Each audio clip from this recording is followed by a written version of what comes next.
I'm Erik from Sanctify, and today I have the joy of visiting AuAg Funds in Gothenburg and speak to Erik Strand. So Erik, very nice to be here.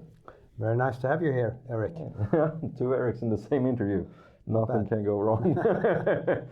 Yeah, so I think that AuAg has really managed to make a name for itself in the industry, but for some viewers that might not know, could you please shortly explain what it is that you do at AuAg Funds? Well, we are a young company. We're not even 5 years yet, but we're getting there, growing AUM rather fast, and we are focusing on mining companies or metals, I would say, gold, silver, copper, and all metals that we need in the green transition. Okay, yeah. Can you tell me a little bit, like, why is the topic of sustainability important to you and in your investment strategies?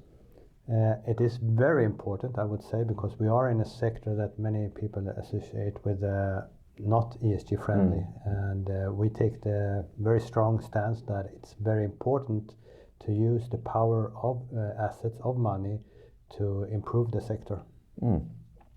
And do you have a specific philosophy or goal with that? Well, first of all, I think it is important to know and understand that metals enable the green transition. I mean, they are leading the electrification, electricity. So we need the metals. And the big question is, how can we mine them in the best possible way?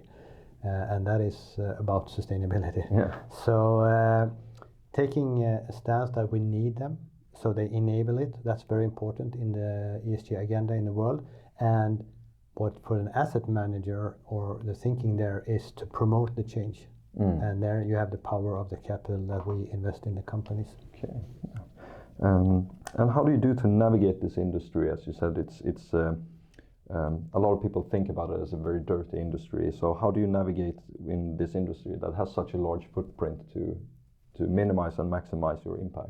So first of all, to focus or do the ESG work within a sector like mining or transportation, any sector that has a lot of footprints, it's very important. And if you can promote change in this sector, it has a very big net effect for the world. So I think it would be even better if more asset managers would focus on sectors that have some or big footprint. So not just for, having a portfolio of banks or IT companies. I mean, that looks good, but you're not really doing anything. You're not using the power of money. So I think it's very, very interesting to be within mining, focusing on ESG, and not to forget what we do sometimes see on TV is not real mining, modern mining. I mean, that's very often illegal mining that they show to make a showcase. Modern mining is really high tech. Okay, yeah. And how would you like the companies that you invest in, how would you like them to see how they act, and how do you ensure that they are following what they're saying, basically, and how they're doing? Well, first of all, I mean, we like to have external help to get information about the companies. Sometimes it's big, deep reports. Sometimes it's the fast news that is important.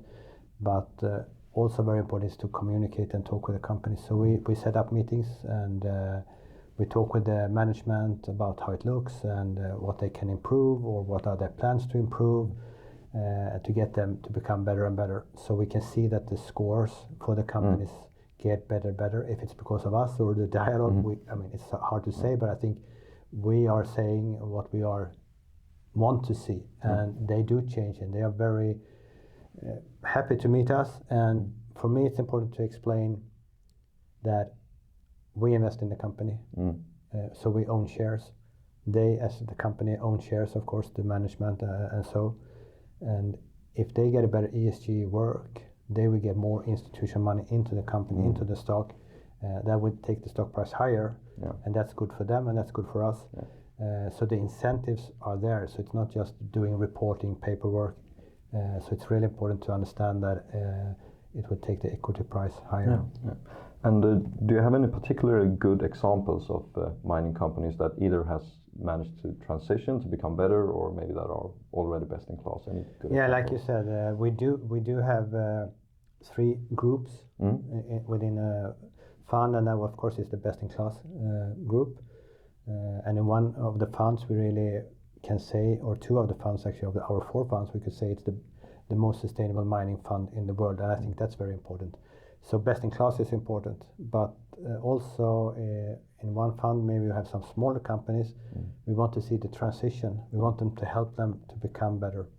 And even the best ones in class, we put them against each other, so we can see and have some competition for them to get better than their peers. So it's get interesting in that way. And then of course you have the third group, the companies we don't want to own because we don't see that they will do something good job and they don't really care, and so we don't invest. Okay, yeah. And if we back up a little bit, like how would you like to see your own efforts in the field of sustainability to evolve over time? Like any specific things you want to add, or? I think it's an evolution in how we work. I think we are rather on top of it because we're really focusing on the details and want to promote change and have these conversations.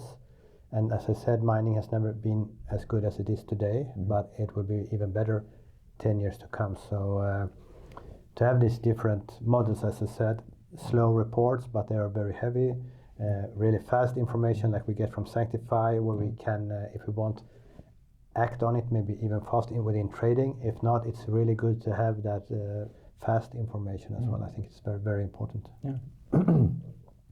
Yeah, and is there anything in particular that you would like to see from the whole mining industry to change? I think what is interesting is, I mean, the environmental is of course very obvious. Governance is good for, I mean, there are important decisions. If you make the decisions in the wrong way, you can have a catastrophe. I mean, you can have a natural catastrophe anyway, but it helps if the governance is really good and strong. But the social part, I think, is really, really interesting, and we are making a special project that we call the social work story, where we take the companies and see what are they doing at site where they are. And you should know they are doing a lot just by being there, because they have a lot of, I mean, they give a lot of good work with high salaries, good salaries, and they help the society around to have with hospitals or with schools and a lot of things. So, and even small things they do. I mean, we have one company, they say, we started to have hens. Okay. Yeah, it sounds funny. But now actually they get 3,000 eggs a day. Yeah. And they give this out to the society there, and they didn't get eggs. They didn't have that in this remote place. They had to buy it from some town nearby, but nearby is a lot far away in these countries. And they help them. I mean, you see somebody's a worker's wife needed hospital help and so on, and they help there. But also another company promoting or helping with to become, or people to become entrepreneurs. Somebody wants to start somehow to get people from one place to another place. So they helped him to start a bus company, and now it's growing. It's not just going to the closest town, but next big town, and it's a whole family business. And I think that's so many great stories, and we will try to make more about that and get some. I asked the companies to make some short movies on the people there, and these very I would say not heartbreaking, but instead it's a good feeling what happens there, and not to get away from this normal media picture about how the mining companies are acting. Yeah, I'm looking forward to see more of the stories, like the good stories in the mining industry. And yes, Erik, thank you very much for taking the time. It was lovely to speak to you. Thank you, Erik. Thank you.